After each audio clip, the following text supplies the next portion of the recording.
Welcome to the 2017 mayoral debate. Thank you guys for being here. Thanks to our candidates, not only for being here tonight, but for your continued public service, getting out there, promoting this good discourse about the future of our city. Thank you also to our panelists that are helping move this conversation forward. Just want to also welcome you guys here and thank you for being here. This is a great expression of democracy. This is what makes America a great place to live in, and this kind of enthusiasm, engagement is what makes Lawrence a great place to live and work in, and I think that your continued involvement will represent the future of this community as we continue to grow.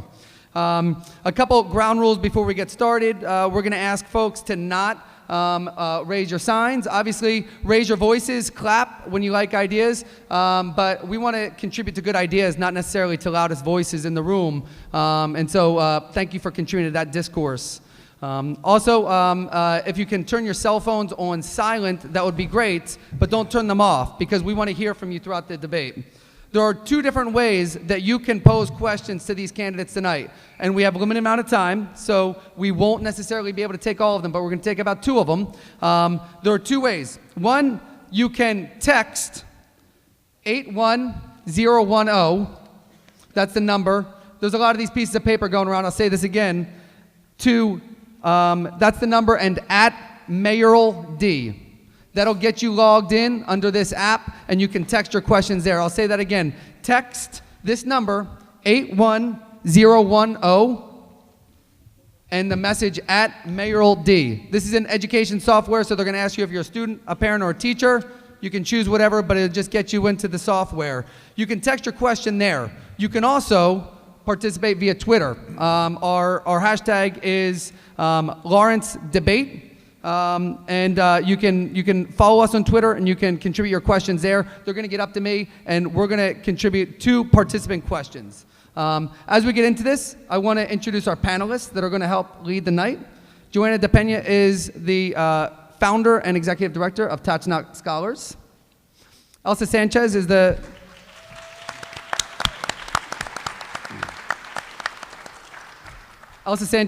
vice president of the Tower Hill Neighborhood Association.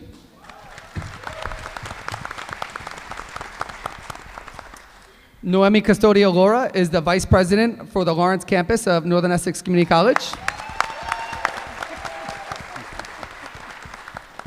Wow, you should run for mayor, Noemi.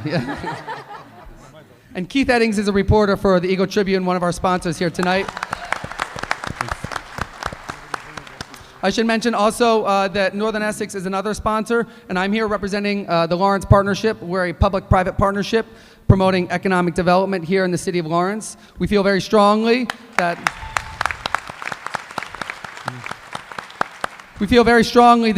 strong leadership is the key to a strong economy and a strong future, and so we're thrilled by the amount of people that are running for this seat, and we're thrilled for your engagement to make sure that we're choosing the next leader, not just administrator, leader of our community that shows judgment, character, and represents us all. So we're going to jump right into this. Here are the ground rules. I mentioned this to the candidates earlier tonight. We're going to have introductions, 30 seconds each. We're going to have a series of questions interspersed with some community questions, as well as some questions from a Lawrence High School student. 60 seconds each for those, and then we're going to have concluding remarks at 30 seconds each. We're going to try to get everybody through the night pretty quickly. We're going to ask the candidates to be mindful of the time limits, and we're going to try to get you guys as much information as possible. So, shall we jump right into this? You guys ready? Yeah. Are you guys ready? Yeah. All righty. Here we go. So, first question, we're going to turn it over to Keith to jump right into this. We're going to have opening statements? Oh. And by that, we're going to start this off with opening statements. We'll start right with Mayor Rivera being closest to me. Thank you, Derek, and thank you to Northern Essex Community College and the rest of the folks who put this together. My name is Dan Rivera. I'm the mayor here in the city of Lawrence, but I'm a Lawrence kid. I grew up in Lawrence. My mom came here when I was 5 years old. I'm a kid who went through the Lawrence public school system. And at the end of the day, I got a chance to get a good education because I went off to the Army and fought in Desert Storm. Came back to serve my community. For the last 4 years, we have tried to make Lawrence safer and a better place to live by including more police officers on our streets and fixing our streets and parks and our schools. I am not done yet. I feel the same frustration that you feel every day, and we feel that if we get another term, that we can go back and keep fighting to make Lawrence a better place to live. Thank you.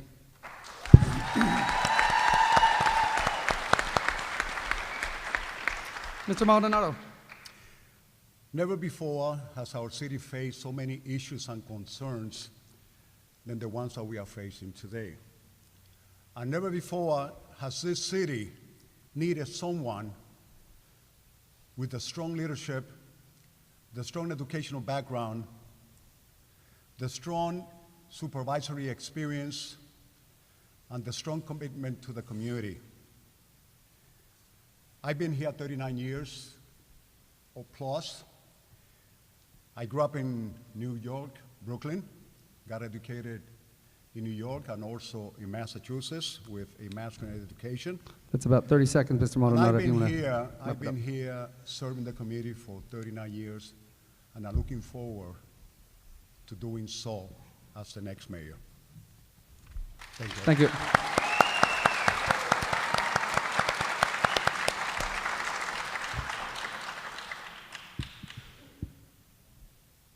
Mr. Green. My name is William Green. I grew up in Lawrence. I graduated from Lawrence High School in 1993, and I've served the city. I have served the city as a law enforcement professional. I understand from the street level what this city needs for public safety. I'm not going to pretend to be anything other than a professional in law enforcement, and public safety is my focus. That's what this city needs at this time, and I am the mayor for the time that Lawrence is facing now. Thank you. Thank you. Mr. Nieves. I was born in New York and grew up in Puerto Rico, came back here in 1982, and wow, there's a lot of beautiful people in this city. But somebody has to do something for those beautiful people, not only you guys that have been around for a long time, but also the people that are growing up that need a better community. Lawrence is a wonderful city, and it would be better 10, 20 years from now, but we have to start today. That's why Ruben Nieves is running for mayor, and I'm looking for your support. God bless.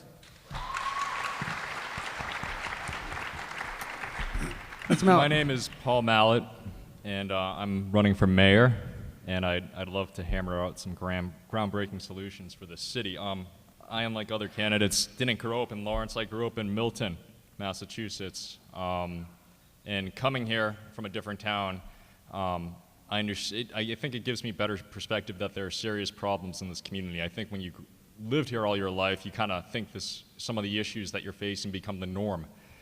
Quickly, I did receive a degree from Boston University, and I'm currently a financial analyst. I have a wife and two sons. Mr. And Mallett, that's I about 30 seconds. definitely would love to make this city better, and please vote for me. Thanks. Okay. So we're gonna jump into panelist questions, and again, if you have questions, please feel free to text them through the app or to tweet them. Go ahead, Keith. To start, we'd like to ask all the candidates, including the incumbent, to assess Mayor Rivera's first 4 years in office, or his 4 years in office, I should say, and to be specific about what you think his greatest accomplishment is, if he has one, and what his greatest failure is, if he has one. So this one, we're going to start with Mayor Rivera, and then we're going to work our way down. With each ensuing question, we'll have a different candidate start off, okay? Mayor Rivera, do you want to reflect on Keith's question to start? 60 seconds. Yeah, 60 seconds for 4 years of work, I think it's really tough, but just to put it in perspective. But I think we start at the beginning, and that's that we have had such an impact in rebuilding our public safety departments. That's 23 new police officers. That's $4.1 million in the fire department. That's 15 new police vehicles. It's making the places where they work better. When I first got here, some of the firehouses had to heat their space with the ovens of the kitchens. That's not the case today. Today, police officers are riding around in vehicles that are worthy of their service. Today we have 23 new police officers, so they're not running from issue to issue, creating problems within the community. They're actually doing community policing. I think that's my greatest accomplishment. I think that when we look about a failure, I just think we work hard every day to make this place better, and there's so many places that we could have done more. But every day we just think about the things that we could accomplish, and that's part of the reason why we're trying to get another 4 terms, because we can work together to deal with those things that we still have yet to deal with. That's a minute. Thank you, Mayor.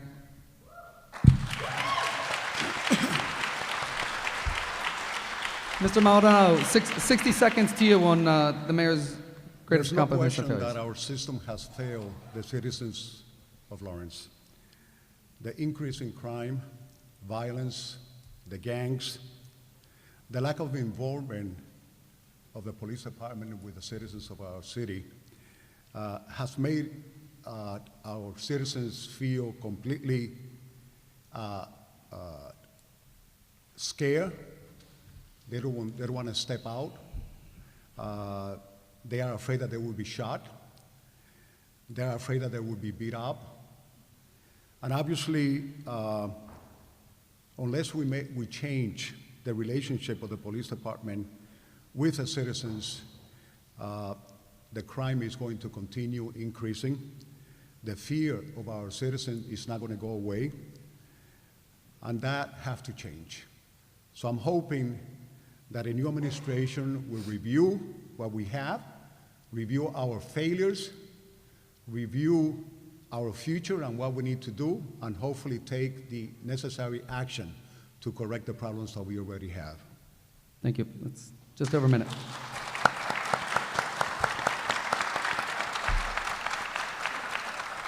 Mr. Green.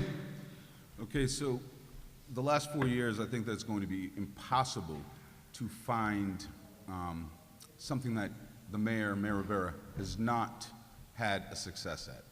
It's impossible. It's a numbers game, and there are going to be things that he does and will have done well. For example, I'm a friend of the environment, and the mayor planted trees. I'm happy about that. But when we talk about failures, it's not about how I feel, how happy I am, and what I like. It's about the shooting that was just reported to me on Jackson and Elm Street tonight as I was sitting up in that corner. That's a failure. It's the drugs that have crept in and invaded our once safe and secure neighborhoods. That's a failure, and that's a priority, because if we're not secure, then there is no progress anywhere else. And that's my assessment of Mayor Rivera's 4 years.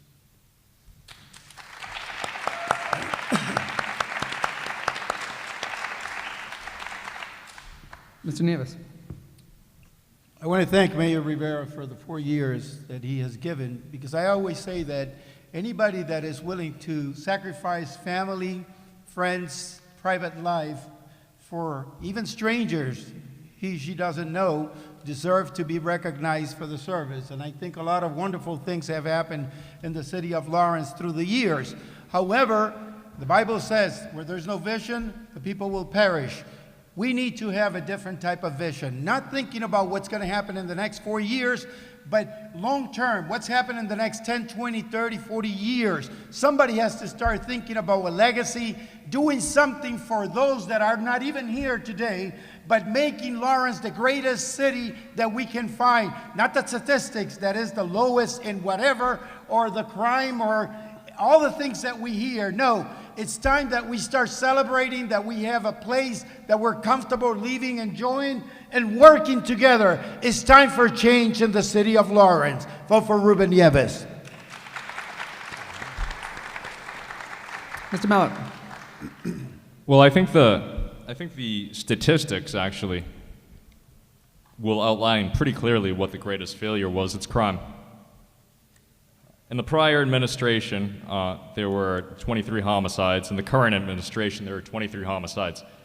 In the prior administration, there were 68 rapes. In the current administration, there's 96. Violent crimes have actually gone up. And another failure would be jobs. In 2015, Polar Tech laid off about 200 people, and they went down south. And it's something that we're seeing in the other communities as well, such as Andover and Phillips. The reason they went down south were cited by the Executive Smith. He had said that for a few reasons: regulation, energy costs, and the cost of lower wages. And it's funny, back in 1954, John F. Kennedy had written an article in The Atlantic stating that there were thousands of jobs moving down south. For these same exact reasons, we've had 63 years, everyone, 63 years to learn from our mistakes. We need to wake up and start doing something about it and learning from our mistakes, and I can do that for you as Mayor Paul Mallett.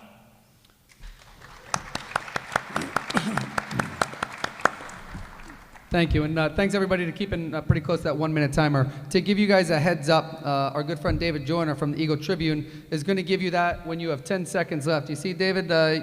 Raise your hand, David, so I can all see you. So with a 10-second warning, he's going to flash that card to you, and that'll give you guys a sense to close up, okay? This next question is going to start off with Mr. Maldonado. The state has had veto power over spending at City Hall since 2010. Is the city ready to resume control over its spending? If not, why not? If so, how will you make it happen? It is obvious that our school system has failed our students, that we need to improve education, that the state has taken control because of those failures. It is obvious that we have expended way too much money in areas that shouldn't have been spent, like wasting more than $3 million in legal fees. It is obvious that we need to take control of our expenditures. It is obvious that we need to take control of the money that we raise and how we raise them, and that we need to find other source of income, not just on the back of the homeowners, but we need to find other sources. And obviously, I'm going to look for that. There are many ways that we can raise money, that we can control expenditures, and that we can bring our city under budgetary control without exploiting our citizens. Thank you.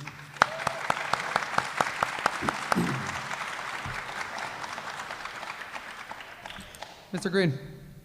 So my plan specifically to address the city finances is I do welcome the presence of the oversight, state oversight.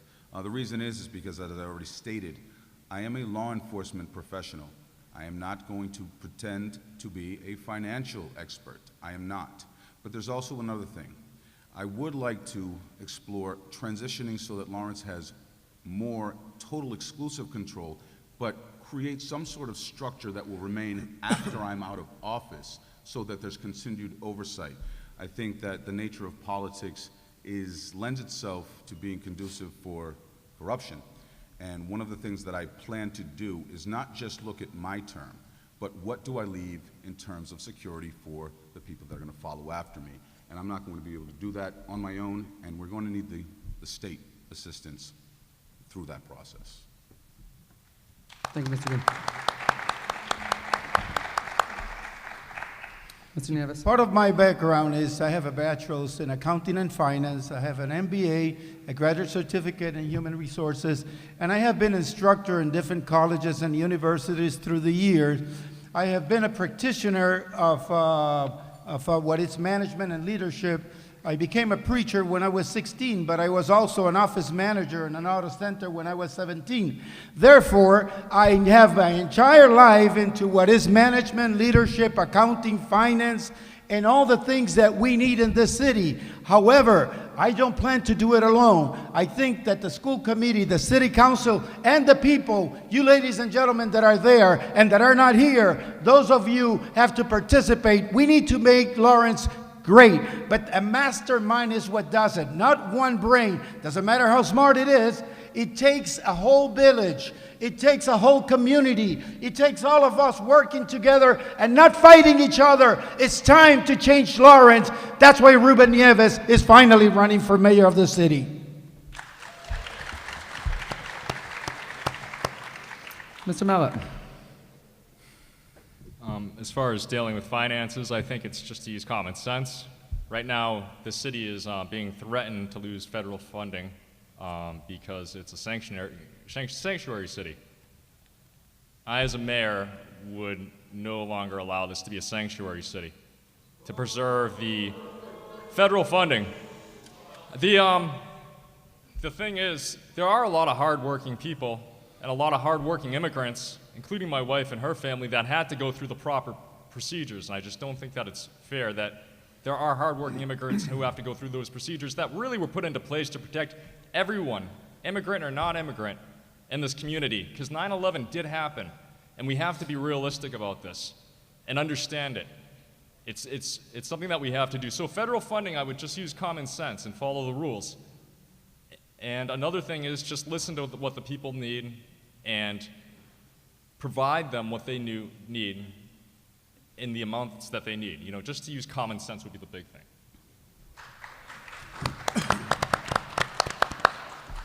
Okay, thanks. And to the audience, too, we love your cheers, but try to keep the booze to a minimum. Again, this is an ideas festival. We're trying to bring out good ideas. Our next question, we'll start with Mr. Green. Do I get a shot? Oh, I'm sorry about that. I forgot we didn't start with you. Yep. That's okay. Go for it. 1 minute. So you're going to hear a lot of words up here. You're actually going to hear a lot of loud words up here, too.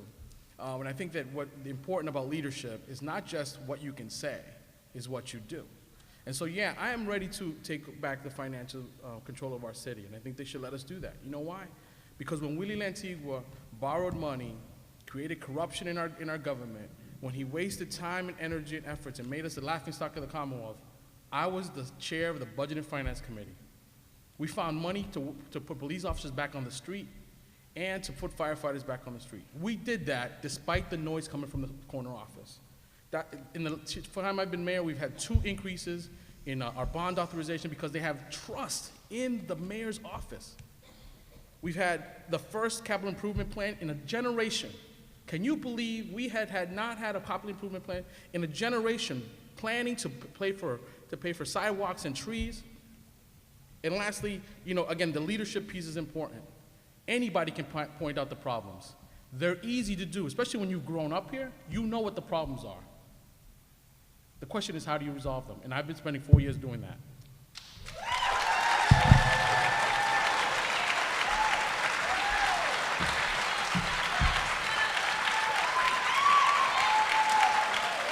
Thank you. So we're going to turn our next question over. Joanna, question number 3. This one will start with Mr. Green.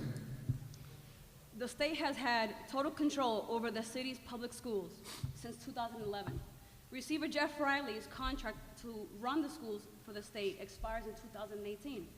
Should it be renewed, or is the city ready to resume control of its schools? If not, why not? If so, how would you make it happen? The first thing that we need to do is we need a transition team in place now.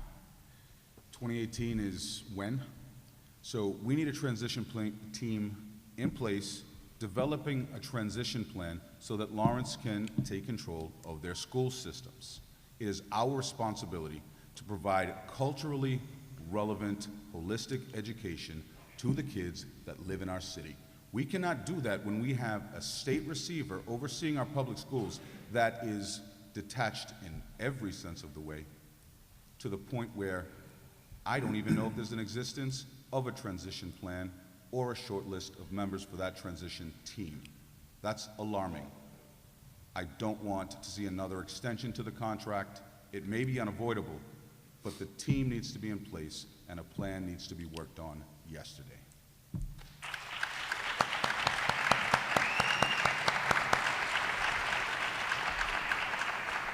Mr. Nieves. As I said before, education is in my blood. I started teaching in church when I was 14. My dad was a minister. And by the way I started was I told my class, the same age, I said, the teacher didn't show up. I said, sit down, I'm going to start teaching. That initiative that I took when I was 14, we need to take now, at whatever age we are. It's not a secret, right? But it is important that we take seriously the matters of education in the city. I don't know how the last 2 administrations has not done what is needed to do to give participation to the people, get the control of not only the school system, but the education and the training that the people of the city of Lawrence need. So it's beyond, I mean, you know how many millions of dollars go just in transportation and adult education? It's the same as the police budget, you know, similar in amount, over $10, $11 million. So that means that we need to do what we have to do. It is important that we do it, as Mr. Green said, now. Mr. Mount. Well, I think we definitely should continue to have the current receivership that we have right now. I think one of the big things too that I would push for would be reading and early childhood education. They actually had done a study at Duke University stating that those who were involved in pre-education did much better off. You know, there were some much higher percentage of students that weren't in special education and much higher percentages of students that weren't being held back later on in life. We need to invest in our children when they're young, and we need to definitely push reading. Reading is so important. If you can read, you can do anything. You can do your taxes, you can read the manual to install that desk when you get home. The sky's the limit. And it's something that we really need to push, and that's what I would do. Thank you. Mr. Mayor. Thanks. I would start by saying we lost control of our schools because of the lack of leadership by William Lantigua. And I was the only one 4 years ago who stepped up and said we need to change the leadership. Many people who were running for office supported the mayor then, and many people worked for the mayor then. And so when we talk about what's next for education, we got to make sure that people who are running for office to be the mayor aren't cut of the same cloth from the people who were the mayor who caused the problem to begin with. They started this. So the thing I will say is, it's not when we're going to get it, if not whether or not we should get it back, it's when we're going to get it back. They're leaving. They are leaving, and we have to be prepared to take it over. That's why I say that I'll impanel a commission of former teachers and parents and students to talk about what's next. How do we elect our next school board? Do we go back to district, or do we go at large? Do we do some appointed, do we do some elected? But listen, anybody can tell you education is important. Anyone can do that. You'll hear it here. What they can't tell you is how they're going to keep the great success that we've had under this receivership for the next 4 years.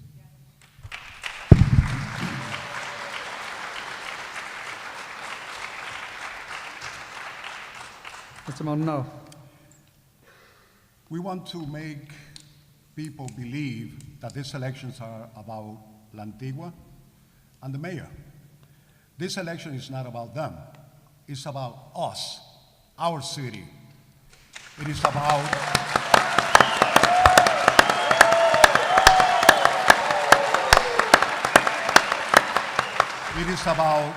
the failure of a system that was not doing what they were supposed to do for our students. And the state had to take control because we were not doing the job. Not the previous administration, but all the previous administrations that were there, they were not doing the job. In my conversation with Superintendent Riley, he indicated that our city is ready to take our educational system back. But we need to learn our failures in the past, and we need to learn on our successes now. So I asked Mr. Riley whether he was willing to sit down with the administration, all the new administration, so that we can determine what was done to make this system better. That's about 1 minute, and how Mr. we can Maldonado. continue doing that. Thank you.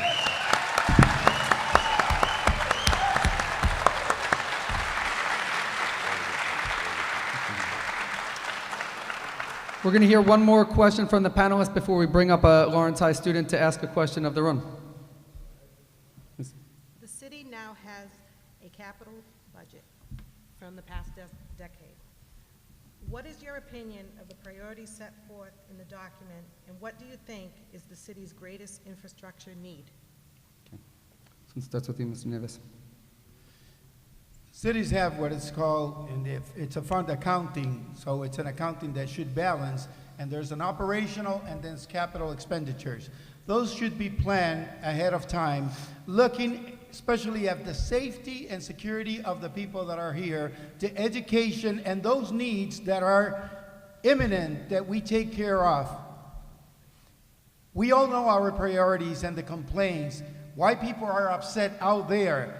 Is it the snow, the parking? What is it that bothers people, and what is it that we're not taking care of? That's why I said in my initial comment that we need to have a long-term plan to create a legacy and leave it. It is important that we look at those priorities of what benefits the people and not specific interests or individuals. It's the people of Lawrence, the youth, the kids, the elderly, all the residents, and not to abuse the homeowners. Therefore, we need to have a plan in order to take advantage of the capital expenditures, and for that, the people should participate. Thank you. Mr. Mallett? There are a couple, but number one definitely would be housing. There's a housing crunch in this city, and I think everybody can feel that. And two would be the fire department, because there are some buildings there that have been neglected. Those would be the two things I would focus on.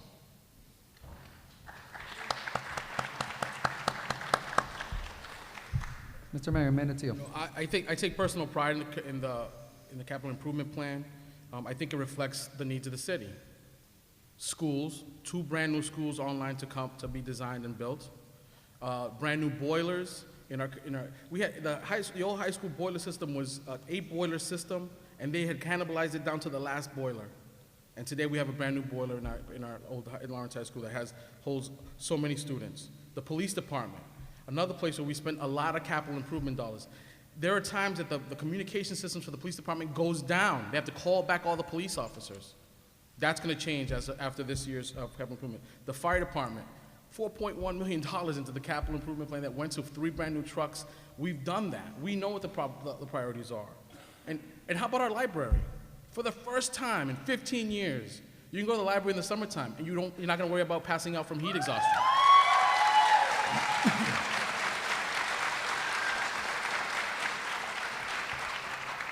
None of the people up here have a clue about the inside needs of the capital of our city, because all they want to do is point out the negatives. And I'm here to tell you, we are on the right path. We're actually going to do sidewalks and trees next year. That's about a minute, Mr. Mayor. Thank you.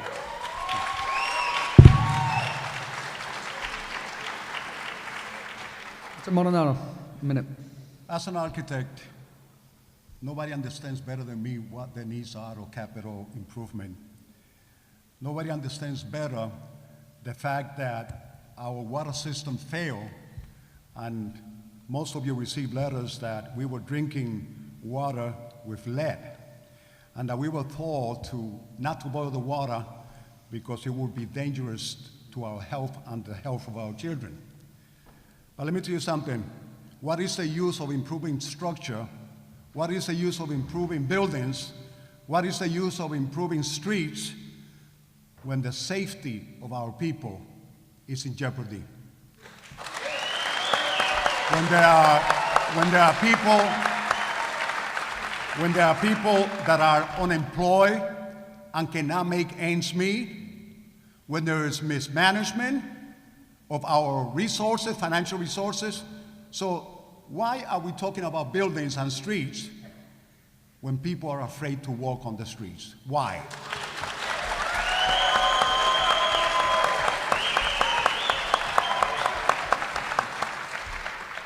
Mr. Green.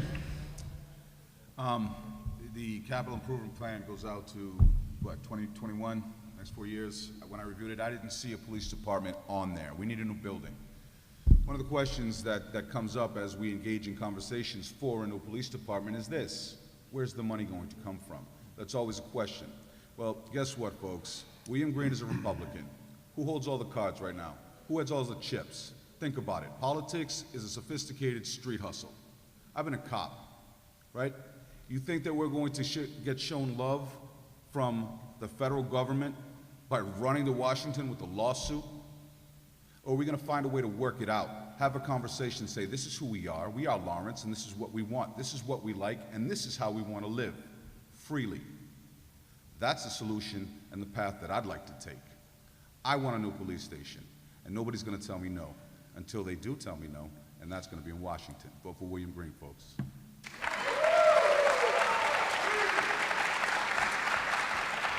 Thank you. We're going to hear now from the future of our community. Vladimir Guerrero is a junior at Lawrence High School. He's enrolled in the early college programming at Northern Essex Community College.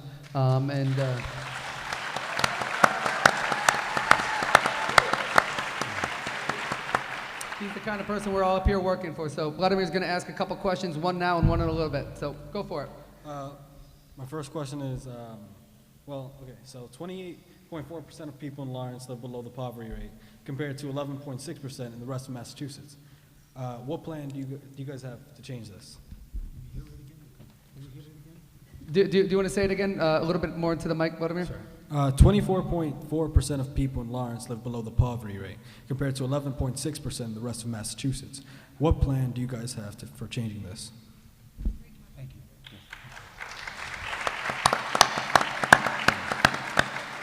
Everybody have the question okay? Okay, Mr. Mallet, this one's going to start with you. Still a minute to respond. Sure. I think that's an excellent question. Speaking with people, what I've found is that there's a lot of enthusiasm with job training, and unfortunately, there are certain segments of the population that aren't poor enough to qualify for that job training, but they're not rich enough to pay for it on their own. There's a big section of people that are in this middle, and what we need to do is we need to address that, and we need to focus on that segment of the population. Another thing too would be, as far as getting poverty back, would be increasing jobs. And in order to do that, you got to listen to what businesses want and needs. They want tax breaks, they want decreased regulation on things, and they want less regulation. So we need to cater to their needs to increase the job flow in this city. And if we can do that, get the jobs going, get those workshops going, accessible to everyone, we will lower that poverty rate. Thank you. So, on my first month being mayor, I had an invitation for a meeting from the president of Regis College.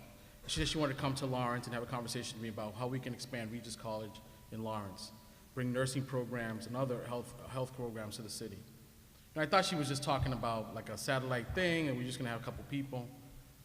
Today, a girl lives on Park Street, can go to can graduate from Lawrence High School, go to Northern Essex Community College for 2 years, and the following 2 years after that, take a course in nursing and graduate with an undergraduate degree from Regis College. And she never has to leave the city to do that. I did that. I gotta tell you, you can't go before the board of trustees of a university and talk real loud and be smart and snarky. You gotta have the understanding of what the city needs and be able to say, as a Lawrence kid, this is my experience. And this is the success we've had. So more programs like that. We're going to do more of that. We're going to go after four-year colleges to come to Lawrence. And on top of that, more adult vocational education. People who come here with skills, they can get the vocational education they need. They can get better jobs.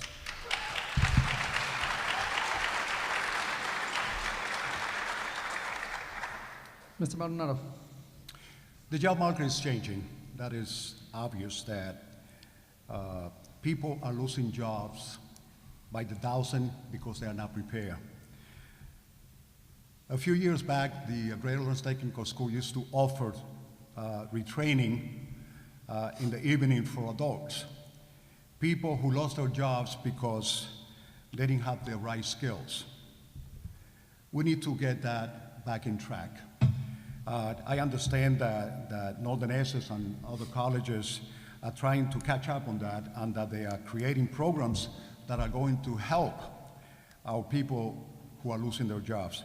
Nevertheless, we know that technology is changing, that the biochemistry industry is increasing, and that we need to provide new and different training in those areas so that we can place people to work. So, we need to change with the job market. And the most important thing is that we need to place our youngsters and our adults into a new job market. Thank you.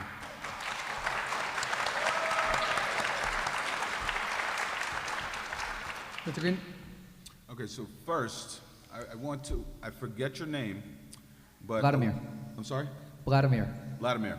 I think Vladimir deserves a round of applause because I was nervous coming up here, and here's a high school kid that got up here and stood and addressed us all.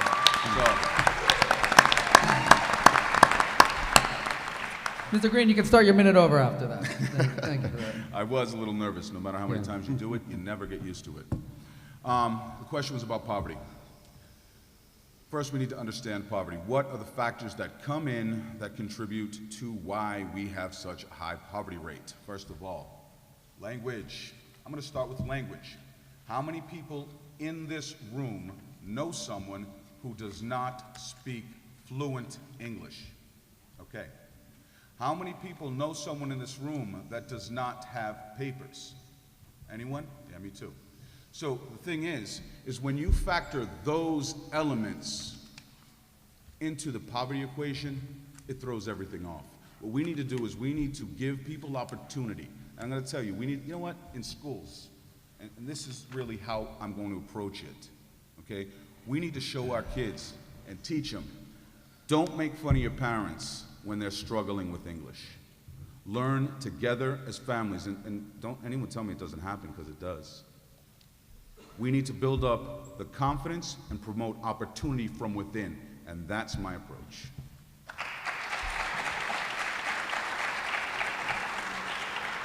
Mr. Nieves. Ya no hay que salir de la casa para aprender. You don't even have to leave home to learn. There's a lot of online education, so I'm glad that we don't have to leave Lawrence, but we'll take advantage of what is there. But job creation is a must. It has to happen, okay? We have to make the city attractive. The image of the city is impacting and making it attractive for employers and for people willing to work. I have heard people. I have been an HR manager in companies. I teach HR management in college, and I know the troubles and the struggles of companies trying to relocate and making it attractive. The image of the city has to change, and we also have to create entrepreneurial opportunities. I have a regional approach. Even when my slogan is Lawrence first, that's what it is, Lawrence first, but not Lawrence only. We have to work together. If we create job opportunities, education, and entrepreneurial opportunities, and I'm glad that Northern Essex and your program, you're doing a terrific job. You guys, all the ones that are doing something for Lawrence, bless you. Muchas bendiciones. Gracias. Thank you all. And again, thank you to Vladimir. You all will hear from him again in a couple minutes.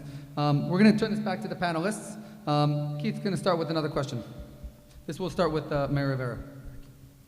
The number of violent crimes committed in Lawrence during Rivera's first administration is down 9% compared to former Mayor Antigua's administration. That's according to statistics from the Federal Bureau of Investigation.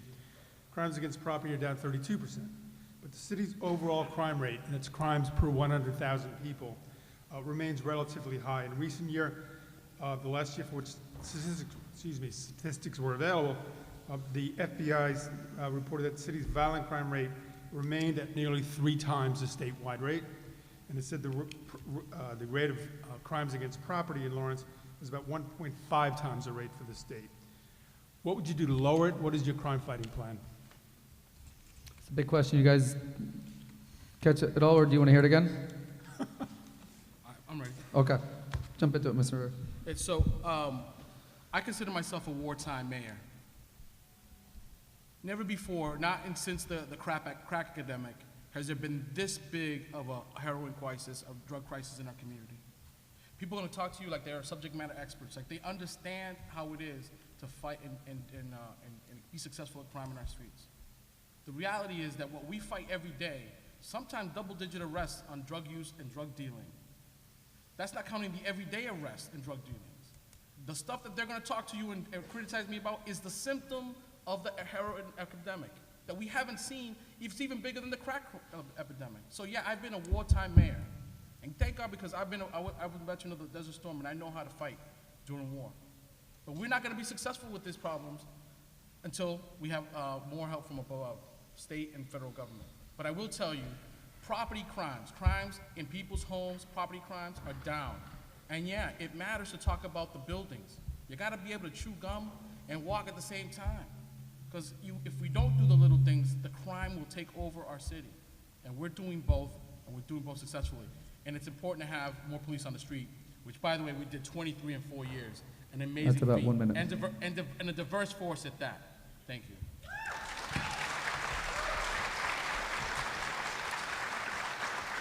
Mr. Maldonado, a minute to you, same question.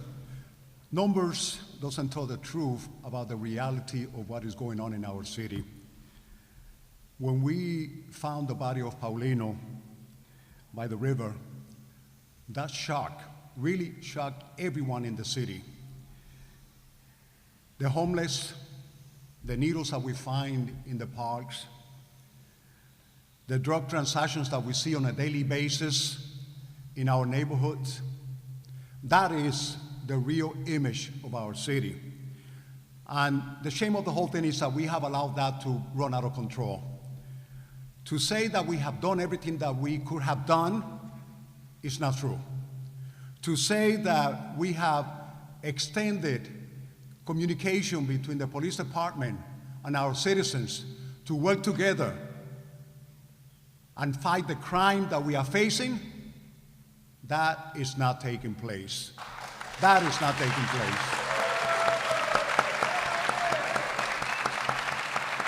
That's about a minute. We need more answers, and we need more actions.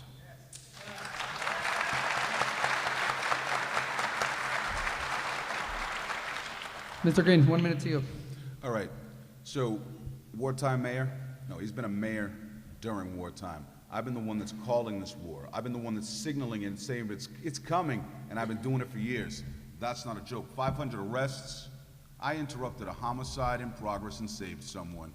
Do I need any more credibility than that? I work diligently. I remain vigilant, even in crisis, which is what we're in now. Mayor Rivera said crime will take over. It's pretty close to a total takeover. I don't know. If our kids can't play in our parks, then something has invaded and taken over.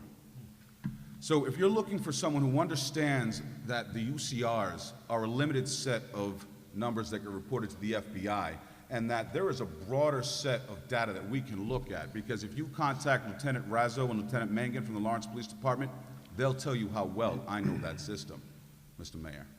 William Green from Mayor.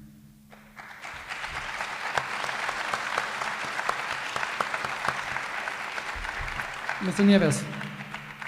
See, I have had the privilege not only of leading the Greater Lawrence Family Health Center into financial recuperation back in 1982, and being the only minority to be the chairman of the Merrimack Valley Chamber of Commerce 25 years ago, and having an office in the State House appointed by Bill Well 25 years ago, and so on and so forth, working with 35, 40 different organizations.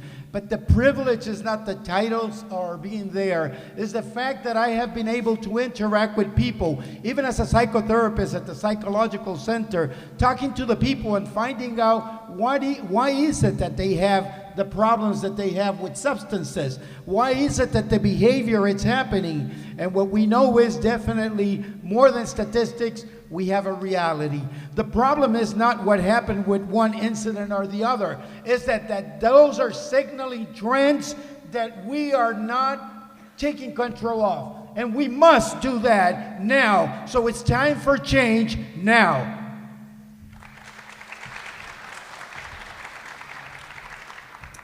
Mr. Mallett. I'll give a couple of examples of some of the serious problems that we're facing. Back in earlier this year, in March, there was a fentanyl bust, huge bust. One of the individuals involved in it was actually laughing about the number of times that he had come back here and re-entered illegally because he knew he could. Marta Rivera, 2015, she was killed by 2 illegal immigrants when a bullet went through her ceiling and shot her and killed her when they were investigating these illegal immigrants on a drug bust. You know that 92% of MS-13 gangs are here illegally. One thing I would do is I would end illegal immigration. Okay. Thank you. We're going to move to another question, this one by Joanna. And incidentally, this is a question, thank you. We've had almost a dozen questions from the audience already, so keep them coming. This question is, or some iteration, has come 3 times already. Oh, I'm sorry, this is Elsa's. Yes, but this question's already come 3 times from the audience, so it'll be well received. Go for it. In Lawrence, the well beyond what most families can afford. What would you do to meet the needs of city housing? Can you repeat it again, please? In Lawrence, the median rent has risen well beyond what most families can afford. What would you do to meet the city's housing needs? First of all, we need to build more housing, but not just build housing. We need to build affordable housing. Rent has increased substantially, primarily because of one thing, because of the increase of taxes in our city.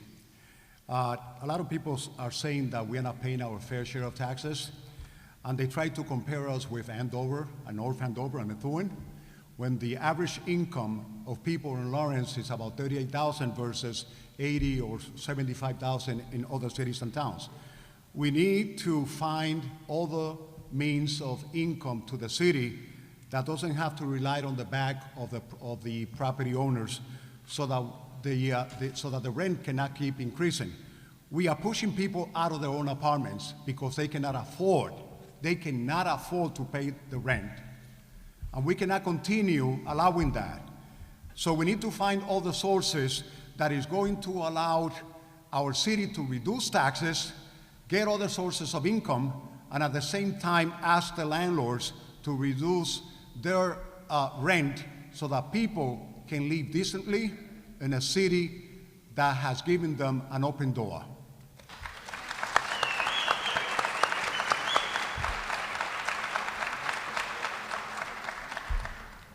Mr. Green. Well, first, it's a complex issue that I have been engaged in conversation with a number of people, trying to get a handle on it, trying to really understand all of the complexities. Rent control we're not going to get. One thing, though, is I hope that Mr. Maldonado leads by example should he win in lowering the rents of rental units around the city. But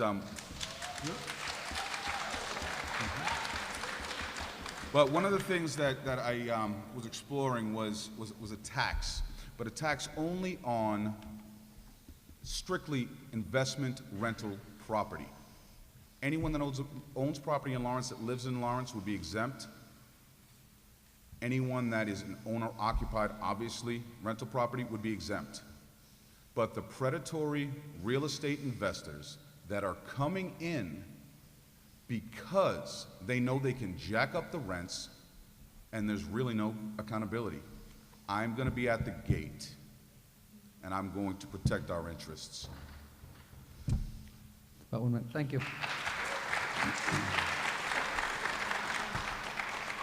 Mr. Nieves. See, we have a situation in this city with the panhandling. You think it doesn't have to do, or it doesn't. And people say we have to get rid of those people. Well, there's a Supreme Court decision that say you cannot do that. The same as with rent control. That's history. You cannot have it. So what do we have to do? As Mr. Maldonado said, we need to plan affordable housing. But wait, we always talk in the future. We have to. Why wasn't that done in this term, in the last 4 years, or the last 20 years? It's time that we look at the long term and not keep planning, but start doing something for the people that need to be taken care of. It's not for tomorrow. It's not for 20 years from now. Let's start today planning the future. Vote for Ruben.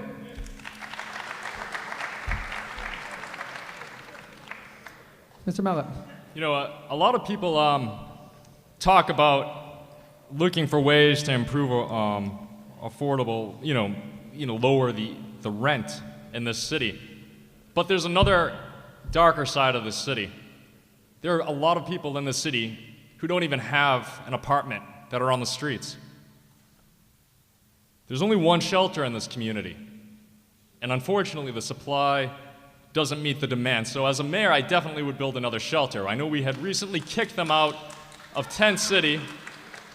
We kicked them out. You can kick them out. You can kick them out, but that ain't gonna solve a problem. You're just gonna move them to the park benches. And they're humans, and they should be treated with some level of dignity, so I would provide more shelter for them. That would be one thing. Another thing I would do, too, is I would look at the current system. Right now, there are cases where I personally know there are people on subsidized housing with a 3-bedroom apartment and they live by themselves. What about the single mother with 2 children looking to find an apartment? It's not right. I would put an end to that. And I would negotiate with developers to make sure that they provide low-income housing, and if they do, they will get a tax break. I will do everything in my power to help provide this problem. Paul Mallet for mayor. Mr. Mayor. You gotta listen carefully. You really gotta listen carefully.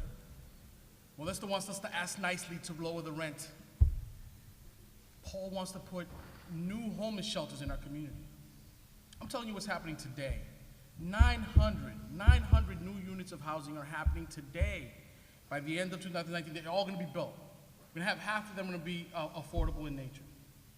But is it just affordable, or is it affordable to the middle class folks? Because affordable is below the poverty line, right? So look at what we're talking about, 900 of them, yes, in these 4 years. And secondly, we have talked to developers who just want to build in the mills, which I don't really enjoy. When I came, there was a bunch of them already licensed. They want to build in the mills. If you want to build in the mills, you got to give me apartments in the core, where people live in the neighborhoods, where there's empty lots and abandoned properties. It would be the easiest thing to say, oh, we're just going to tax the people who have investment-grade policy. It's not. You don't take a genius to do that. It's just you can't do it. We've been doing this 8 years. All these people here are guessing. It's a dangerous conversation, folks. And so, yeah, we need to help the homeless folks. And I'd be glad to help North Andover, Methuen, and Andover host one, because we already got one.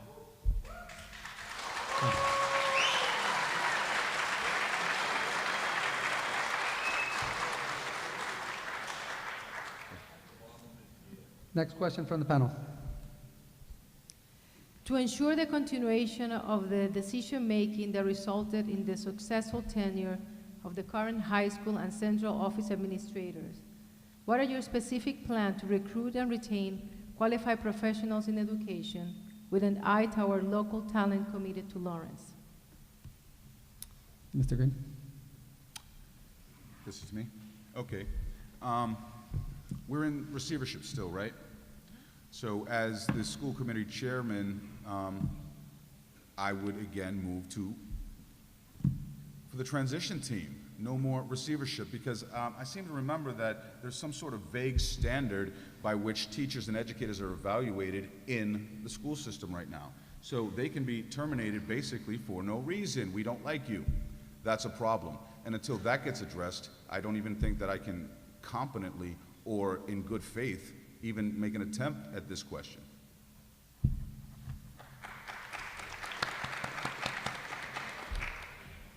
Mr. Nieves.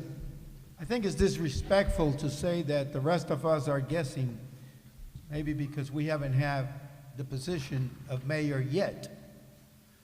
We all in this city, and I'll speak for myself, I've been 35 years in this city, and I have been very much involved in all the things in this community and have seen the people suffering. I see the statistics, but I also see the people, the way they lived and they don't enjoy. Definitely what we have seen in the last, let me not say 8 years, but in the last 20 years, there's been lack of planning in all aspects, housing, education. That's why we have been more than once in receivership in the school system. Am I right? All right? Okay? So the schools, we need to get professionals, but to make it attractive for them to be here, we need to have a beautiful Lawrence, one that is attractive. It's a beautiful people, beautiful place, but we need to put it together and reshape it so that it can be attractive for those professionals to come and work and help our youth and children. Thank you. I apologize. Can you repeat the question? Yes. Repeat the question one more time, Naomi.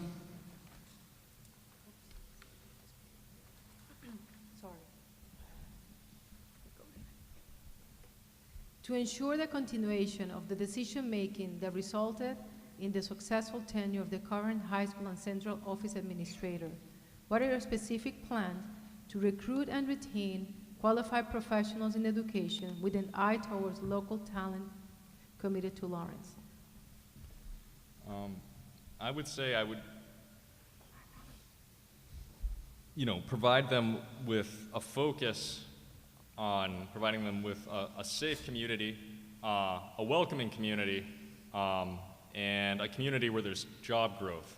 I think if we can provide incentives to move into this city, I think that will help retain and attract the professionals that we need.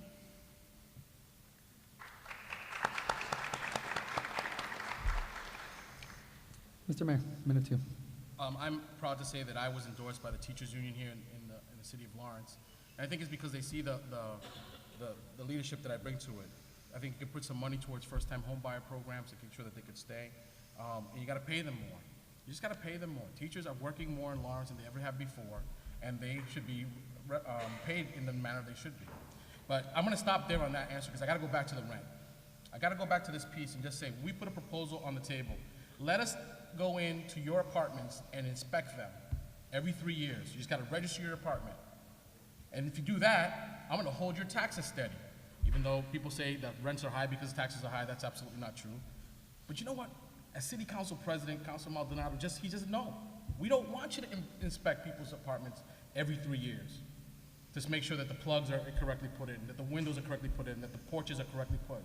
Why? Because he's got an invested interest in that. And that's okay, but the rest of us are living in a place where rents are high, and I think everywhere, including Mr. Maldonado's properties, and then the quality is awful. So the question is, what can we do without rent control? We can absolutely say, hey, we're going to keep taxes at this level. If you keep rents at this other level, we could do that. It's not rent control. That's it's about 1 minute, Mr. Mayor.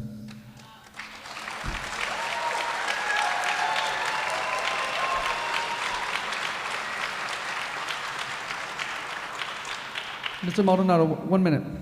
We already have a system in place with a check and balance for property owners.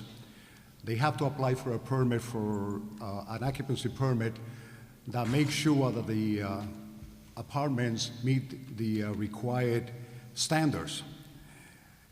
One of the landlords that charge far less rent in the city is me. And obviously there's another one by the name of Don Miner who owns about 300 units, and him and I probably charge less rent than anybody else. But nevertheless, that is not the subject. So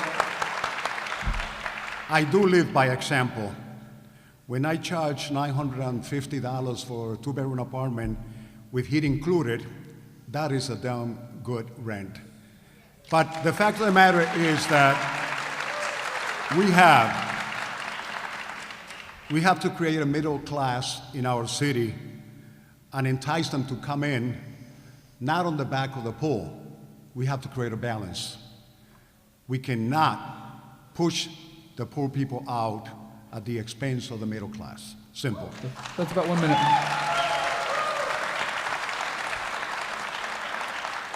Okay.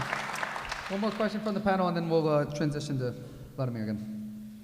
The city's recent rate of overdose death is 36% higher than the state average, according to the data compiled by the Federal Centers for Disease Control and the State Department of Public Health. How are you, or will you, respond to the city's opioid crisis? Listen, starts to do Mr. Nieves. We have a lot of organizations in this city that are supposed to be working in some of this. By the way, I have gone to some, I have said they have gone to City Hall asking for funding, for help, for a larger location. They cannot get it. But if we take the resources that we already have, and recognize them and work together, I think we can improve. Can we eliminate substance abuse in our community totally? Very difficult. But there's something that we can do if we work together with the churches, the community-based organizations, City Hall, and the entire community. But the community has to feel ownership, that is not owned by just a few people, but that we're all together in this problem, and we're all together gonna resolve it. And that's why you want Ruben Nieves as your preacher in the community, as your mayor, and as a leader trying to change the behavior and the image of the city. Thank you. Mr. Mallet. Well, it's true I may not be mayor of Lawrence, but I don't think anybody out here is mayor of Lawrence. And I think they, like me, can kind of look at the facts, statistics, and information. And one of the facts, as I had mentioned earlier, is that there was that recent fentanyl bust. And as I had mentioned earlier, there was an individual laughing about the number of times coming back into this country illegally. I think if we could end illegal immigration, it would reduce the drug overdoses that we're seeing in this city. You can have as many cops as you want in this city, but if you're not getting to the root of the problem, you're not going to fix it.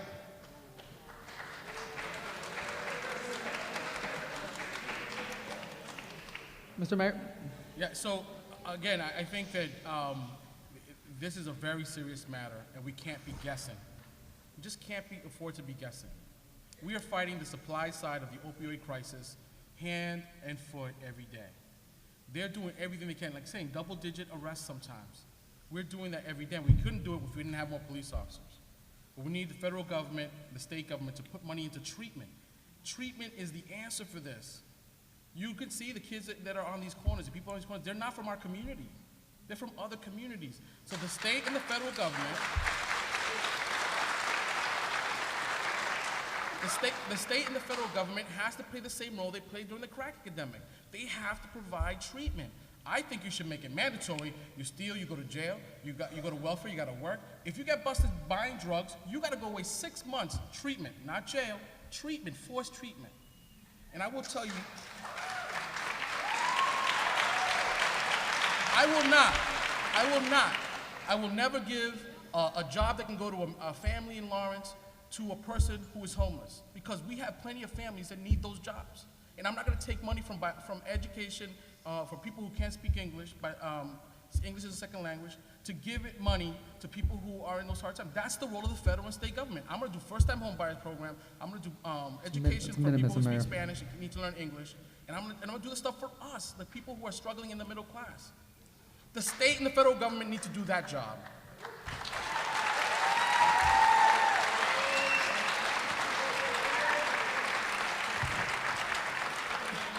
And I'm sorry, including immigration reform. We can't be doing immigration reform ourselves. Mr. Maldonado, a minute to you about the opioid epidemic. We know that drug addiction is a problem with mental, spiritual, and that there is an emptiness in those individuals who are using drugs. But we also know that our system is not working. If our system was working properly, we wouldn't have an increase in drug addiction. We need to stop, more than anything else, we need to stop the city of Lawrence from being used as a dumping ground, as the experiment base for every program, drug problems, for every drug addiction program that the state develops or create. We cannot afford anymore to have drug addiction treatment in our city. We need to ask all the cities and towns, our neighbors, to take part of that problem. There's no question that the treatment is not working, because if it was working, we wouldn't have so many drug addicts in our city.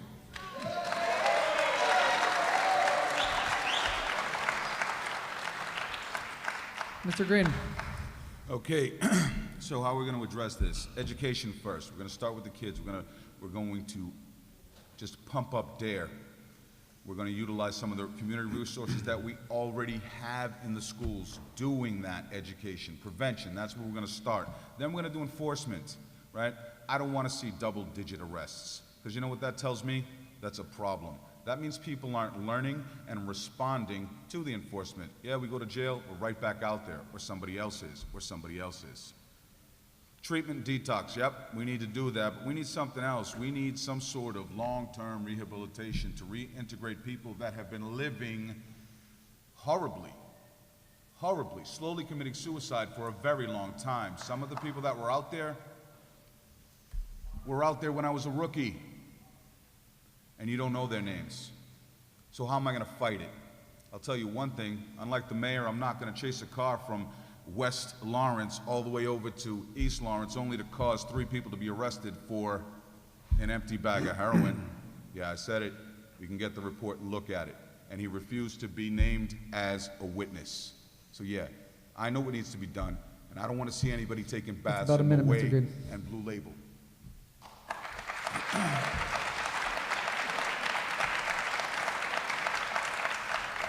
Can we invite Vladimir back to the stage to ask his second question?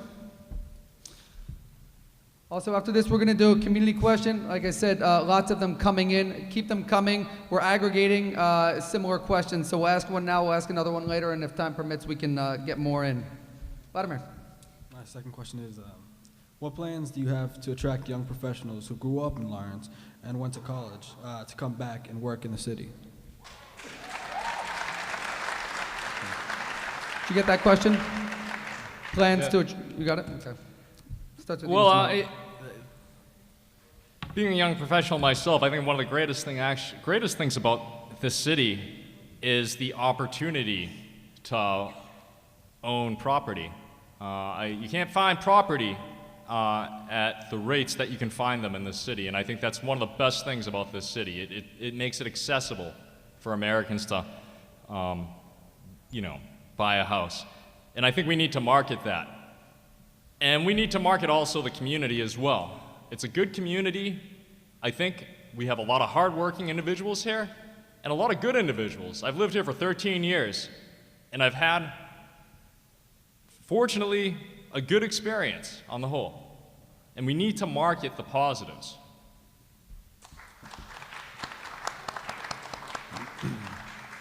Mr. Mayor. Yep. A few years back, I was a young professional, and I thought what it would take for me to stay in Lawrence, and it was housing and jobs.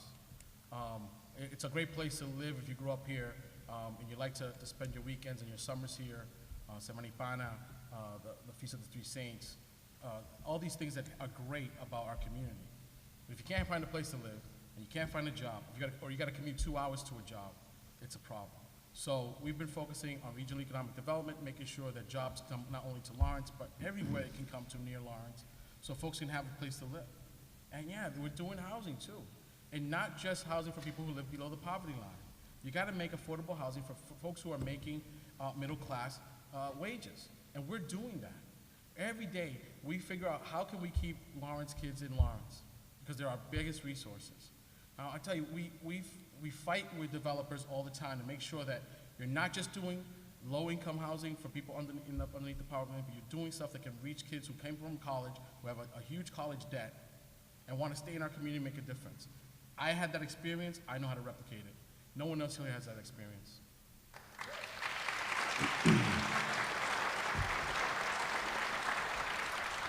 Mr. Maldonado. If we ask our youngsters to educate themselves and come back to live in the city, we must provide the atmosphere that is appropriate for them. Our city has a tremendous potential. Our city is a beautiful city that can provide the environment for people to grow. But there is a problem. If we ask our youngsters to educate themselves, but then when they apply for jobs in the city and they don't get it even though they are qualified because somebody else was chosen not based on qualifications but based on political gains, then we are not creating the proper atmosphere.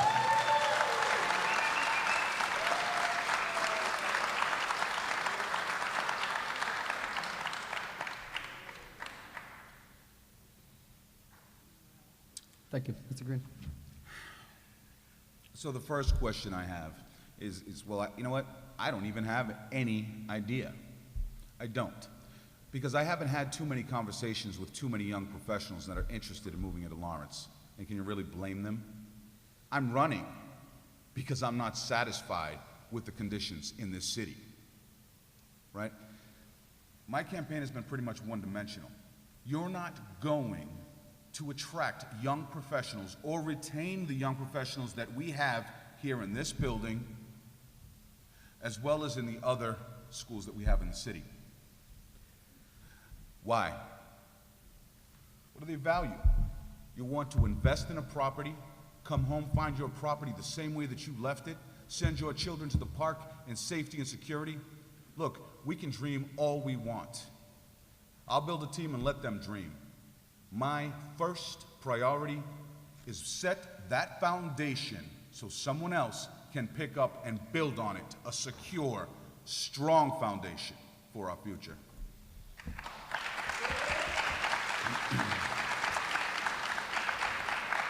Mr. Nieves. I used to work as a psychotherapist with Jose. Jose had an addiction problem for many years. I was happy when I saw him a few weeks ago, and he told me, Ruben, I'm clean. For 9 years, I'm clean. Emotionally, I gave him a hug because the work that each one of us does at the end gives some results, and we have to keep going.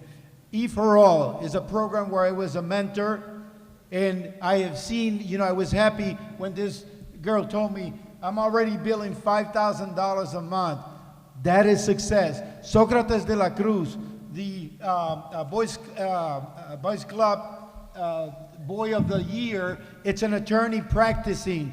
And a lot of other people are already in the city doing that. We must continue making this city attractive for professionals to stay, and the way to do that is giving participation and all of us celebrating the success of each other. And although we have different experiences, we do have experiences, and we have to respect the experiences of each other and keep working together and celebrating our successes. Thank you. Thank you. So this is a question that came from multiple different community members via Twitter and the other app. Mayor, starts with you. We've got a minute. Winter is coming. The bridge encampments are closed and the shelters are full. What is your plan to address the homelessness issue here in the city? We've been doing this 4 years, and the first year we came in, and the woman who runs the shelter in North Lawrence, the Good Shepherd Center, said to me, we're concerned that it's going to be so cold that people are going to freeze. So we had a conversation with priests and pastors, and we tried to start training folks to take people in during the wintertime. We're going to do the best we can like we did last year, and we didn't lose anybody last year. The reality is that there are places for people to go that aren't in our community. But we got to ask ourselves this question. What is enough? What is enough? How do we answer this problem with our own resources instead of going to parks and schools? How do we fix this problem? So we will be continuing to train folks to make sure that they're prepared to take people into churches and to make the one shelter we have good and sturdy and well used, and processing people to Lowell and other shelters. But I think if you looked at our community and you asked them, do you want more shelters here? I'm not sure that the answer is going to be yes. We're good Christians, we're good That's Catholics, about 1 minute. and we're going to do the best we can like we did the last 3 years. Thank you. Mr. Maldonado, 1 minute to you. We have a homeless coordinator that was hired to help with that particular problem. Yet, we know less now than we ever knew anything about our homeless. We have no idea. We have a person that is probably sitting in an office coordinating, but we don't have any knowledge about who these people are, where they come from, and how we can ask all the cities and towns to help with the situation, to take them back and deal with the problem that they had to deal with in the first place and not send them here. So we need to work the way that it's supposed to be. We need to identify the individuals, find out what their problems are, how we can help them. Do they have a drug problem? Can we send them to a rehab center? Do they need an apartment? Do they need counseling? We need to find out who they are. And so far, we have failed to do that even though we have a homeless coordinator.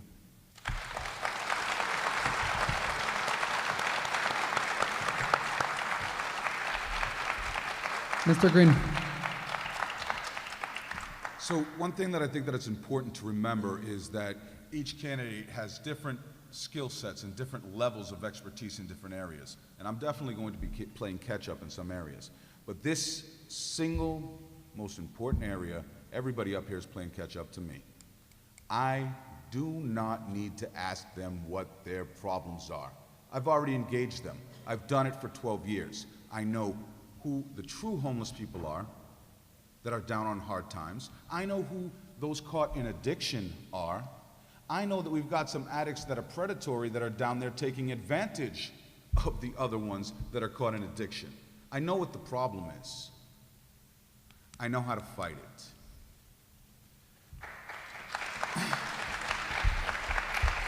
You know what? One last thing, and this is going to show you how I know what I'm talking about.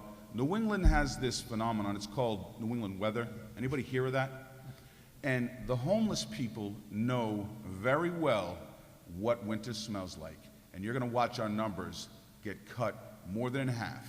That's the time we need to get out there. That's the time maybe the homeless coordinator should take some notes and get out there and find out who really is hard up. Mr. Nieves? See, with homeless is the same as with education and with jobs and with substance abuse and everything. First, we have to think ahead, but long time ago. Second, be creative. Third, have an inventory of the resources we have, not only within the city, but in the region. Lawrence First is my slogan, but as I said before, we have to look at what is available in the region and then find out what are the partnerships that we can establish. By the way, all the jobs that we need cannot be created in City Hall. It has to be created in other companies. But they don't have to be located in Lawrence. They can be in other places. If we establish partnerships in the greater Lawrence or the Merrimack Valley, we can do wonderful. But it is important. It doesn't matter if we create a 501c3 to deal with these problems. There has to be an immediate solution for winter, which is coming, and for all the needs of this community, because we have been waiting too long. Thank you. Mr. Mount. Well, you know, it's a sad time that we live in when it's discussed that there's a surplus in this city. And at the same time, we're talking about homelessness and not having enough shelter for them. I may not have as much experience as Mr. Green, and I do respect him. But I did speak with a couple of homeless individuals, and what they did tell me is there is only one shelter. And they did get kicked out of Tent City, and they don't have a place to live, and it is cold. You know, these people are humans. And if we have money, we're sitting on a surplus, and we know this, and we're not building another shelter for them, that's inhumane, I think. And I will put an end to that. Paul Mallet for mayor. Thank you. Okay. We're going to move this along. I'm going to ask Keith to ask this next question, and we're going to do lightning round. Keith, is it okay if I ask the candidates to respond with a single word to this question? I think it'd be appropriate. Okay. All right. One-word answer to this next question. Catch up on time here. Can I have more than one word to ask the question? Yeah, please go for it. A proposal to require city workers to live in Lawrence has been stuck in the city council for longer than a year, where it's been sitting there, despite the fact that the mayor said he supports it in one form or another. The city council has endorsed it, and city residents have voted by a margin of 2-1 to put a residency requirement in place. Do you support residency requirements? Should people working for the city be required to live in the city? Starts with you, Mr. Maldonado. One-word answer. I was the author of the residency requirement ordinance in the city. One word, sir, Mr. Maldonado. Yes or no? Yes, I do support it heartily. Thank you. Mr. Green? Yes. Okay. Yes, yes. Can you repeat it? I'm sorry, it was just not clear. Repeat the question and speak into the mic for people at Sure, on I'm the sorry. TV too. I'll just ask the heart of it. Should people who live in the city, should people who work for the city of Lawrence be required to live in the city? Yes. Mr. Yes. Mayor. Okay. Yes, across the board. Thank you. Moving forward. Also. How can you, as the mayor, improve the city's image? Starts with you, Mr. Green. I can lead us. I can lead us. You know what? I'm not going to improve the city's image. And if you believe that any one of us can or will, wake up. We, together, even all of you wonderful people in Rivera shirts, we have to work together at some point. And we're going to be the ones. We're going to be the ones that say, hey, you know what? We've been on these two separate sides, because that's one of the things, division defines our city. And if we could say, yep, you know what? I really don't even like you. But for the benefit of our city, we are going to come together and work together. It's what needs to be done. I was a cop for 12 years. You think we like all of each other? We don't.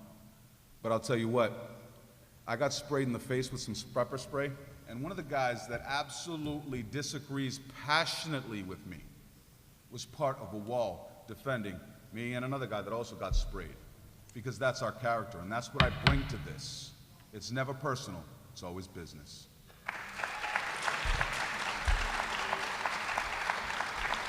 Mr. Nieves.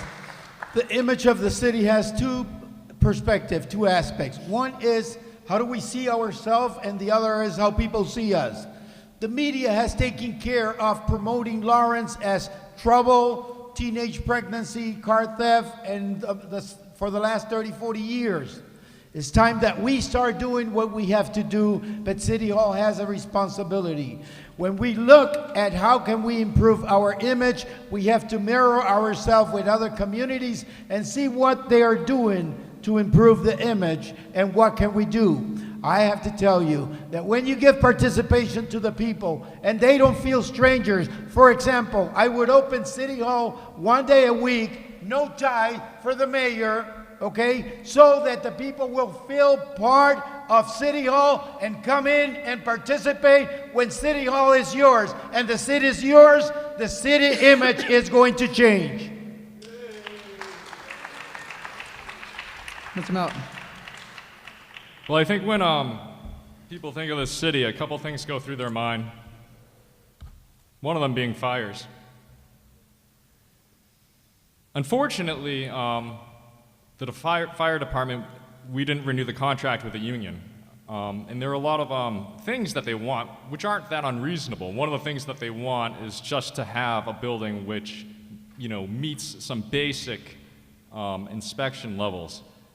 And I think that's one thing I would do. I definitely would address the fire union's needs and renew their contract with them, because I think when you do that, that can greatly decrease morale. And another thing too, perhaps even a bigger thing, unfortunately the city, like it what you not, I'm going to tell it like it is, as it is. Unfortunately, it's associated with a lot of people on welfare, and one thing I would do is I would work hard, get these people jobs, and get these people off welfare, and provide them dignity. Everybody wants to work, I believe, and everyone should, and they can. Paul Mallet for mayor. Mr. Mayor, 1 minute to you. It's not, you know, everybody wants to forget about what happened 4 years ago before I became mayor. But people would talk about Lawrence in real negative, hushed tones and think about us like we were North Korea. When you never hardly heard about us, but when you did, it was never anything good. And we've worked to change that around. We finally got people cheering for us. Everyone knows we have problems. Anyone can show you what our problems are. We know what our problems are. The question is, can we come together as a community to fix those? And we have come. So we have an urban renewal plan that helps us fix our downtown. That's why we've gotten more federal and state money, because they trust us with the money. They couldn't trust us with the money before. One of the first things I did becoming mayor is I made every department head take an ethics course so that everyone was clear about what corruption is and what corruption isn't. What you see here, what you saw in the recall, is the results of fighting against City Hall. People who we fired, who shouldn't have been hired to begin with, who have no qualifications, people who weren't doing their jobs, people who had sweetheart deals, they sue us. These guys say, look at all the lawsuits.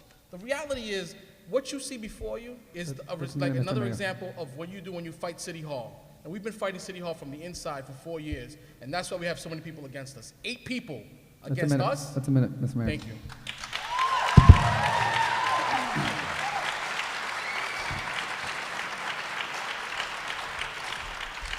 Mr. Monroe. I am a professional, and I live in the city of Lawrence. And I feel very proud that I live in the city of Lawrence. Let me tell you, I will never move out of the city, even though I have the financial resources to live anywhere. But I will never move out of the city of Lawrence because I feel very proud about my city. I feel very, very proud about the things that we can do, and I feel very proud about the future of the city of Lawrence. So if we change our image on how we feel about our own city, we are going to project a different image outside, and we are going to let people know that we are very proud of our city. So let's change our feelings about how we feel about Lawrence. How many of you feel proud to be a Lawrencean? How many of you do that? Okay? I feel very proud of being here. So let's change our own image.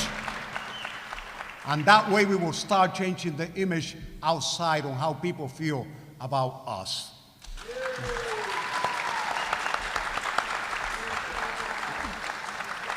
We're going to jump back to the panelists, and the TV viewers are asking us to talk into the mic on the panelist side. So, To talk into what? yeah, Like this? just practicing for the Emmys next Okay. year. Yeah. Education and training are key in workforce development to train and retain talented people to meet employers' demand. What administrative practices would you support to foster an education and training, especially for young professionals and professional immigrants in the city? Mr. Neves, this one's going to start with you. Excellent, excellent.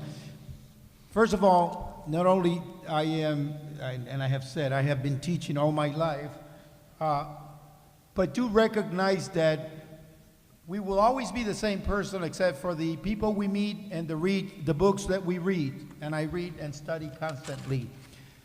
And if we keep learning and sharing with others, we could be very, very successful community. As an HR manager, I have also been a training manager and a safety manager.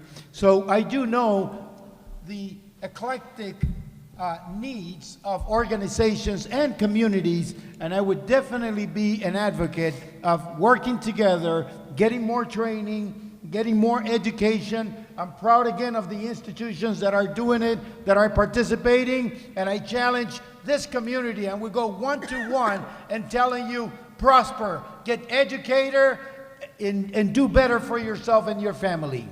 Thank you.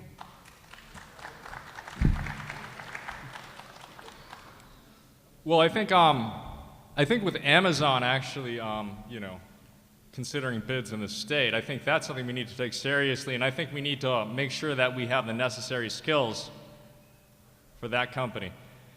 And we live in the 21st century. One of the skills that we need to make sure that our young individuals have is technological skills. I remember coming to my job, they were doing a lot of work, manual work, uploading things into an SFTP site, and having a background in computer programming, I had automated that, and I had worked a lot with Oracle databases in my current job.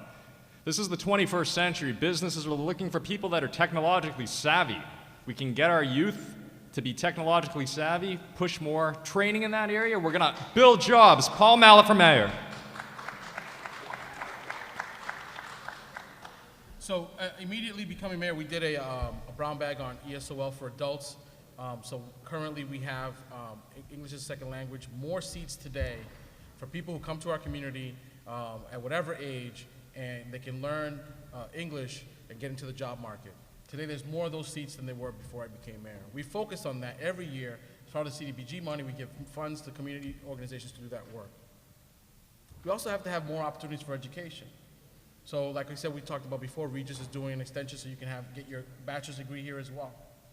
But if you come from the Dominican Republic or Guatemala or any other place and you have a set of credentials and you can't make those set of credentials work for you here, you have to start at ground zero. And so what we did is we went to the Dominican Republic with Northern Essex Community College, and we set up a program to better assimilate professionals from other countries to bring their documents. If you were a doctor there, if you were an engineer there, and you can figure out, bring those documents here and get the credit for what you did there to get them here, that too will help. And we did that alongside the educational opportunities. Again, I gotta go back to vocational education. Try to get a plumber in this community. Try to get an electrician. It's a really hard thing to do. And we gotta get back to doing more vocational education as well.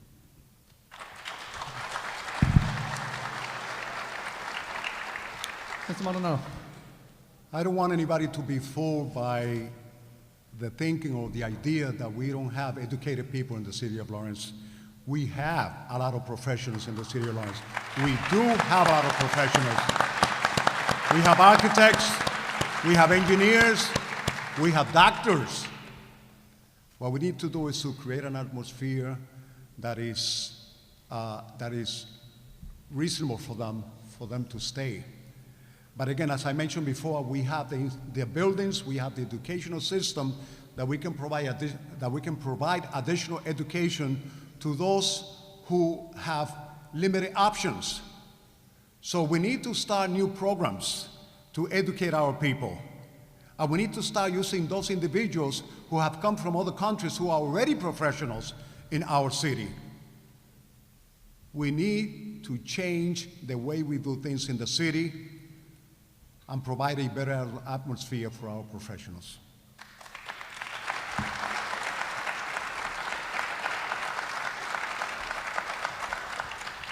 Mr. Green, finish with you. Okay, I'm going to focus on workforce development. And what that is for me is, I'm going to hire somebody that's going to do this for me. I'm going to hire them. And then they're going to find out who it is that needs to be supported, to be reinforced. Because we have a population, we don't know who they are exactly. We need to get some very specific demographic information as into who comprises this workforce that needs to be developed. And it exists. One of the things, just because it's the easiest and the most obvious, given the fact that we are an immigrant community and we see a steady influx of people with limited English language.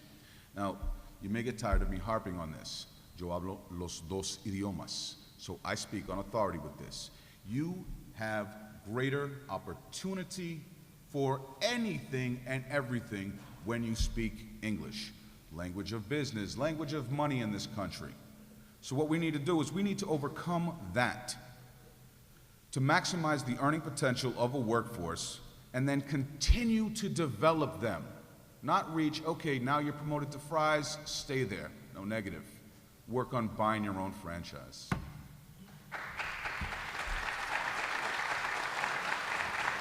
Thank you. Turn it back to the panelists. Joanna. President Trump has threatened to cut off federal funding for law enforcement programs to the sanctuary cities.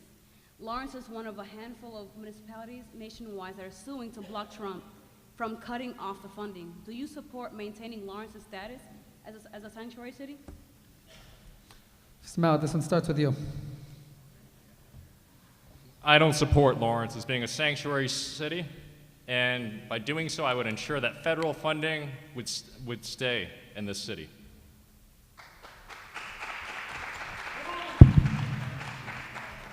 Mr. Mayor. I think the only person that thinks that Lawrence is a sanctuary city is the president and anyone who wants to politicize the issue. Lawrence is a Trust Act city, and the law that was passed by the city council, which I didn't initially agree with, basically just put into law something that we've always done. If you commit a crime, regardless of your immigration status, you went to jail. The secret of that no one wants to talk about is that the federal government, again, in failing to do their job, don't have enough people to go after criminals, even those that are undocumented. And so they want to leave it up to us to create these situations. So yeah, I support it as it currently stands because it's just what we've been doing forever. We don't stop people who are driving cars on their way to work and take their car and put them in jail because they're undocumented. We just don't do that. We got other things to do, like fight the opioid crime. So no, so yes, I support the current state.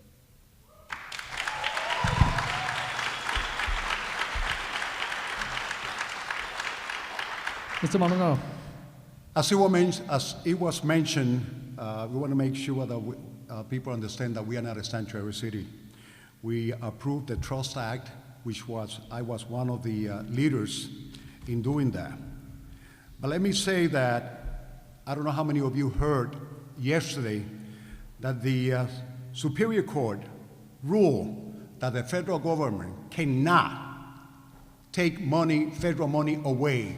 They cannot take federal money away from cities that believe in the Trust Act or being sanctuary city. So we don't have to worry about that. And I believe that if it goes to the Superior Court, to the Supreme Court, that eventually the Supreme Court will upheld the lower court to the point that it will prohibit the federal government from taking money away from us. Again, I do support the Trust Act.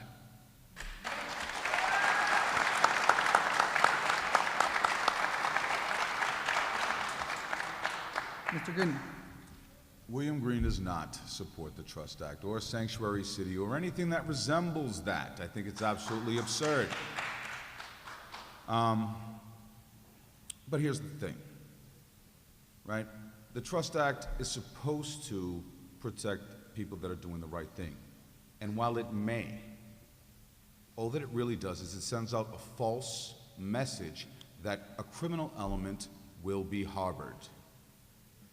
I'm not interested in hurting anyone that is not a criminal, that's undocumented. Let's help them out. Let's get them on the path to citizenship. But if you're a criminal and you like to hide, and you hear about this Sanctuary City Trust Act idea, then you come to Lawrence. And I'm going to tell you right now, we knew several years ago that MS-13 was active in Lawrence. So people can deny it, but that's the reality. I'm not out to hurt anyone, but I'm out to protect everyone in this room.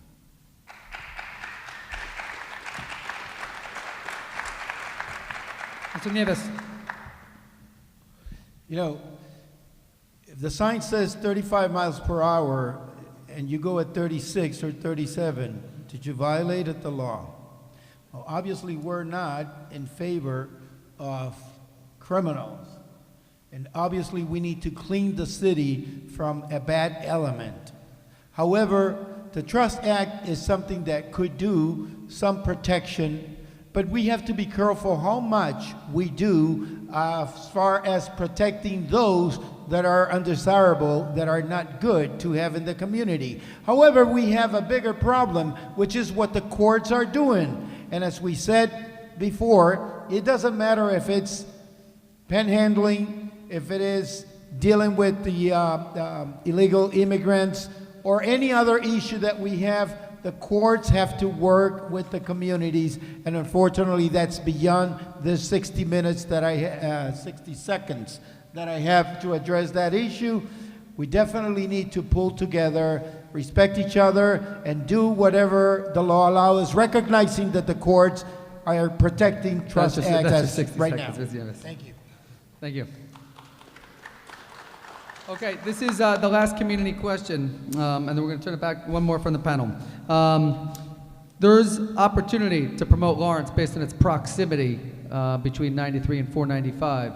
What plans do you have to take advantage of that proximity, specifically with regards to the movie theaters? How would you develop them? How would you get that project done and take advantage of Lawrence's unique proximity in the region? So we had an opportunity to get behind a proposal to put 6 gas station stalls and a McDonald's over at the 1 through 6 side of the cinema. We said no. We said no because far too many times developers come to our community and they say Lawrence should settle. They should settle for whatever we put in front of you. Some local investors will say just give us the property without understanding what they're going to do with it, and you have to do something and you have no idea what they can do with it, and then later down the line we regret what happens. And this administration has said no to any bad development that goes into those movie theaters. They want to put a U-Haul storage there. They want to put a Goodwill store there. Those things are our last pristine developable land. And because we said no to the gas station, we got a modern day, high-end pet hospital going into that area. They're going to also do a medical office building as well. And with the we may also even get at the end of that thing a Starbucks with a drive-thru. Now, are those things in and of themselves great things? No, because they're going to bring jobs with them. People are going to be able to go to work in those places. I'm not saying we're going to Starbucks says I want to go to Starbucks. That's about a minute, Mr. Mayor. So we did, so by the way, so our track record on the theater should be clear. We said no to bad development, and we got a great development there now.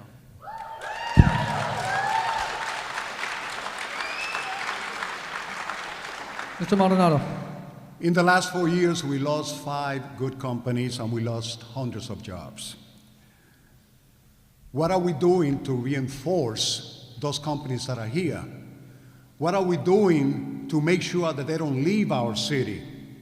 What are we doing to create new companies in our city rather than trying to entice other people to come in?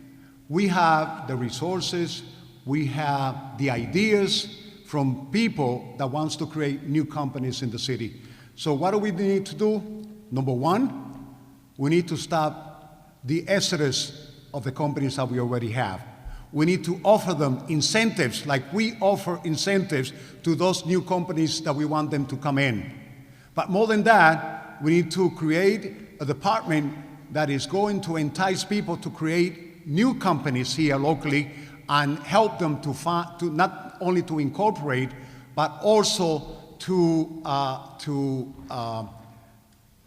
put their ideas into effect and find financial resources for them to create their own companies. That way, we are going to create more jobs locally.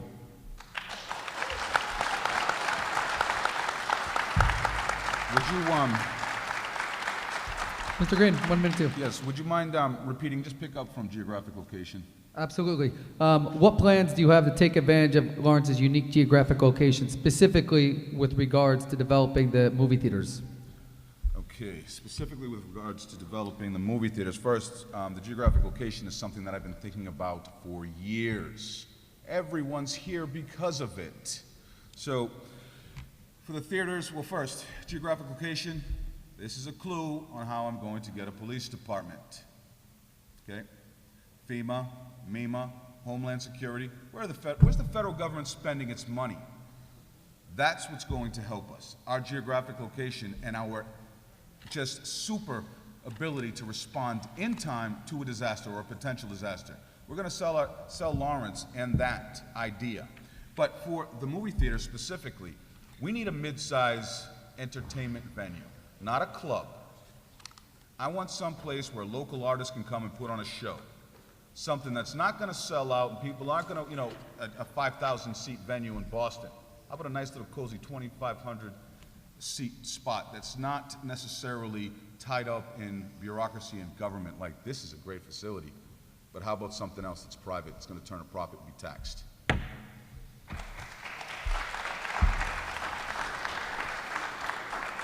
Mr. Neves. I'm a realtor, a real estate broker, among other things. And years ago, I saw somebody that wanted to relocate to the Lawrence area because of the tunnel. There were needs for that. And in trying to talk to the administrations, it has been difficult because the doors are not open to listen the opinions of those that are talking with the people. However, it's a great location. I think we cannot resolve it tonight what to do with it, but yes, we definitely have to start looking at how do we become, how do you call that, like a Mecca or un faro, whatever lighthouse is called, something that Lawrence finally, because of those facilities, could be recognized as a beautiful place, and people come from everywhere and bring money, and then we create jobs and we prosper again. Thank you. Thank you. Ms. Mallett. Those movie theaters are a great location. I think it'd be a great location for Amazon to set up shop there.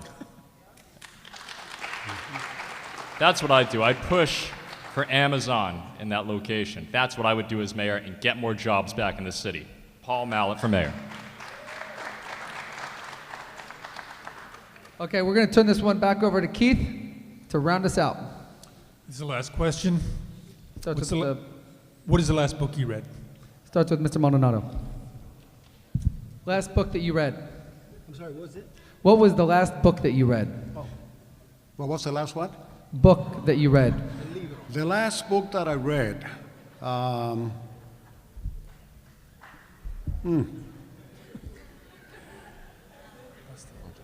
Les Miserables. Sorry? Les Miserables. The Art of War, I bought it, posted it on Facebook at the beginning of the campaign. That's the last one I read. I have read books since I was a kid, Ogmandino, Napoleon Hill, and all the others. I have read several times the Bible. Think and Grow Rich, I was reading today, but also I read on a daily basis the Bible and newspaper. I read constantly, and I recommend it. It. I'm sorry, what? It. It. Mr. Mayor. Do we still have 60 seconds on this question? Yeah, you can have a whole 60 seconds if you want it. So, I read the thank you for being late by Thomas Friedman, but here's what I want to go back to. The question on economic development, they were all guessing. Did you hear that? The stuttering and the unsecureness of it? This thing is not a game. The idea of what we put in those movie theaters is a really important question. How to get there, how do you get folks in mind? I don't, get the cart before the horse. There might be a picture soon of us standing in front of those things talking about Amazon. We are doing a regional application for Amazon. That's what we're doing. So it's not a joke that, I'm gonna hire somebody to do this work. The exodus of old world industry is gonna continue to happen. They won't tell you that. They just wanna say, Holotech left and Lawrence Pumps left. Lawrence Pumps used to make the gears for the oil industry. We are no longer building oil refineries. So people can make you scared that because Holotech left, and by the way, anybody would tell you that Holotech would have been here this long, 20 years ago, it would have been a guess. So yeah, things moving out. But they're not talking to you about the jobs that 3D Core and Everett Mills is having, the $10 million in New Balance invested in new jobs in Lawrence. That's what we're doing today. And if you give me another vote, another 4 years, we'll continue to do that. Okay. The last word, Mayor Rivera. We're going to give each candidate 30 seconds to sum us up, to conclude us, to pitch you for their vote. We're going to start this one with Mr. Green. 30 seconds. Okay, I think that everybody's laid out their positions, some with greater or lesser levels of clarity. Again, I've got law enforcement experience. And one of the things that I will address that the mayor is saying that we're guessing, well, for me, it's been difficult to get access to a lot of information from City Hall. So a lot of what we're doing is speculative. We're online and we're saying, yeah, this is what I'd like to do. We've never been mayor, many of us, so we're speculating and we're gonna need help. But I'm not afraid to say, no, you know what, I need some assistance with this, and I do know where my strengths are, safe city. Mr. Nieves. Modesto Maldonado was at the meeting in 1982 when Julio Meran said, prepare yourself, you're going to be the first Hispanic mayor of the city of Lawrence. For 35 years, I have been contributing to this city, even when I have not had the position. There is a reason why Ruben Nieves is running now for mayor, and it's because we need change. Vote for Ruben Nieves and bring about change to the city, a better future for Lawrence or for all of us. Thank you. Mr. Mallet. I take offense with the speculation comments. I don't speculate, I research. I'm very methodological. And that's exactly how I'm going to approach jobs in this city. Thank you, everyone. Vote for Paul Mallet for mayor. He will hammer out groundbreaking solutions for Lawrence.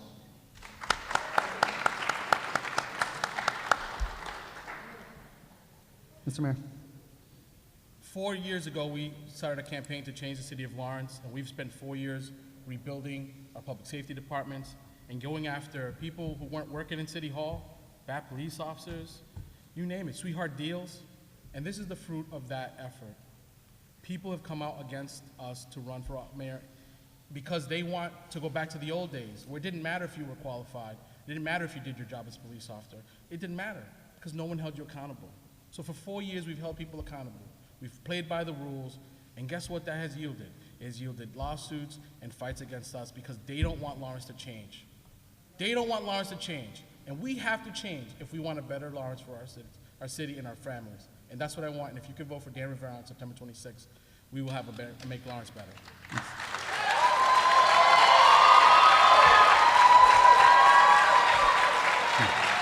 You get your vote 30 seconds.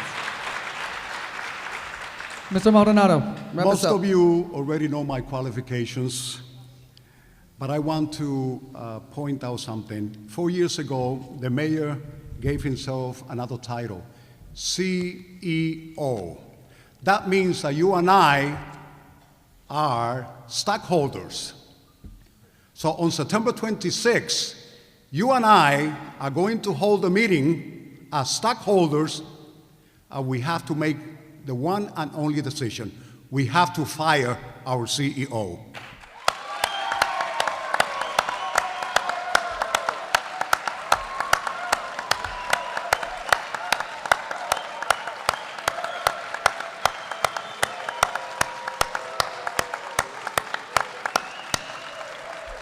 Okay. Before we wrap up, I want to give a huge round of applause to our panelists. They did a great job. Thank you.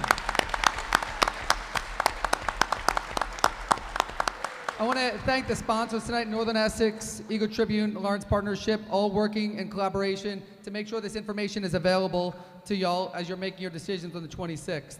I want to make sure to thank the candidates. It's hot up here. Those were hard questions. They did not know they were coming. To run for this position, you really have to be versed in a lot of different issues, and you got to knock on a lot of doors, and you got to put a lot of time and make a lot of sacrifice. Thank you to all of you for doing that on behalf of the city. Thank you. Okay, they did their work. Now the work is yours. You have to vote.